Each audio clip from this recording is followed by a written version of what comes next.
फिर फाइनली उसको मशीन के अंदर भेजकर टाइमिंग सेट कर देते हैं और मशीन चालू होने पर वहां रेडियो वेव्स का एक ब्लास्ट होता है, जिसके बाद ईथन तेजी से भविष्य की तरफ जाने लगता है और आसमान से होता हुआ एक जंगल में गिर जाता है। लेकिन भविष्य में टेलीपोर्ट होते समय रेडियो वेव्स के कारण उसके सूट में आग लग जाती है, इसीलिए वह जल्दी से सूट उतार देता है। जिसके बाद वह अपने आसपास देखता है जहां हरियाली ही हरियाली थी और वह वहां के प्योर ऑक्सीजन का लुत्फ उठाने लगता है। फिर वह थोड़ा आगे जाता है जहां उसे एक कंकाल नजर आता है जिसके सर पे गोली लगने का निशान था, और जब वह उसके सूट पर लिखा नाम पढ़ता है तो वह शॉक हो जाता है और साथ ही उसे वहां पर आर्ची भी मिलती है, जिसे देखकर वह काफी डर जाता है क्योंकि वह कंकाल उसका ही था। तभी वह उसके हाथ पर लगे डिवाइस को देखता है, लेकिन इस डिवाइस में ग्रीन लाइट जल रही थी, जिसे देखकर वो थोड़ा कंफ्यूज हो जाता है क्योंकि उसके डिवाइस पर बचपन से रेड लाइट ही जली हुई थी। फिर उसके बाद रात में ईथन आग जलाने की कोशिश करता है और वहां के कुछ बेरीज को खाने लगता है, लेकिन वो बेरीज जहरीली थी, इसीलिए उसकी तबीयत खराब होने लगती है और वह बेहोश हो जाता है। उसके बाद ईथन को जब होश आता है तो उसे वहां पर अपना दोस्त जूड दिखाई देता है। असल में ईथन की तबीयत खराब होने के बारे में आर्ची के जरिए उन लोगों को पता चल गया था, इसीलिए उन्होंने ईथन को बचाने के लिए जूड को यहाँ पर भेज दिया ताकि वह अपना मिशन पूरा कर सके। उसके बाद वो दोनों उसी कंकाल के पास जाते हैं जहां उन्हें एक गेट दिखाई देता है।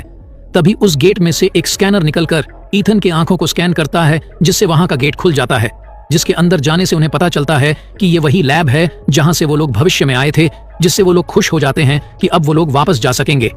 लेकिन तभी टाइम मशीन के ऊपर एक टाइमर चालू हो जाता है, जिससे उन्हें पता चलता है कि ये टाइमर खत्म होने के बाद टाइम मशीन अपने आप डिस्ट्रॉय हो जाएगा। तभी ईथन वहां पर एक होलोग्राम ओपन करता है जहां उसके पिता ने इस प्रोजेक्ट के बारे में कुछ जानकारियां बताई होती हैं और अब उन्हें जल्दी से इलाज की जानकारी लेकर वापस जाना था। लेकिन तभी वहां के न्यूक्लियर पावर सोर्स में खराबी होने के कारण टाइम मशीन का पावर फेल हो जाता है, जिससे वो लोग काफी परेशान हो जाते हैं और उन्हें ये 4 घंटों के अंदर ठीक करना होगा, वरना ये लोग वापस नहीं जा पाएंगे। फिर बाहर जाने पर वो लोग देखते हैं कि पूरा शहर पेड़ पौधों से भरी हुई है और हर जगह उन्हें मरे हुए लोगों के कंकाल नजर आते हैं, जिसे देखकर उन्हें पता चलता है कि धरती से सभी इंसान खत्म होने के बाद ही ये सारा शहर पेड़ पौधों से भर गया था। यानी इस दुनिया से इंसानियत खत्म होने के बाद ही यहाँ का एनवायरनमेंट ठीक हुआ था। उसके बाद ईथन यहाँ भविष्य में अपने घर जाता है और अपनी पत्नी की कंकाल को देखकर काफी ज्यादा इमोशनल हो जाता है।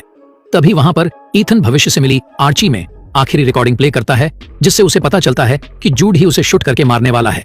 तभी ये रिकॉर्डिंग जूड भी सुन लेता है और सच में उसे शूट करने के लिए गन निकाल लेता है। लेकिन ईथन किसी तरह उसे समझाता है कि हमें वापस जाकर टाइम मशीन को ठीक करना होगा, तभी हम वापस जा पाएंगे। जिसे सुनकर जूड उसे अपने साथ वापस लैब में ले जाता है और अब उनके पास सिर्फ 37 मिनट ही थे मशीन को ठीक करने के लिए। फिर ईथन अपने कंकाल को देखने जाता है कि क्या जूड को रोकने से उसका फ्यूचर चेंज हुआ है, लेकिन वह देखता है कि उसका कंकाल अभी भी वही पड़ा हुआ है। इसका मतलब उसका फ्यूचर अभी तक चेंज नहीं हुआ है और अब वह अपना भविष्य जानने के लिए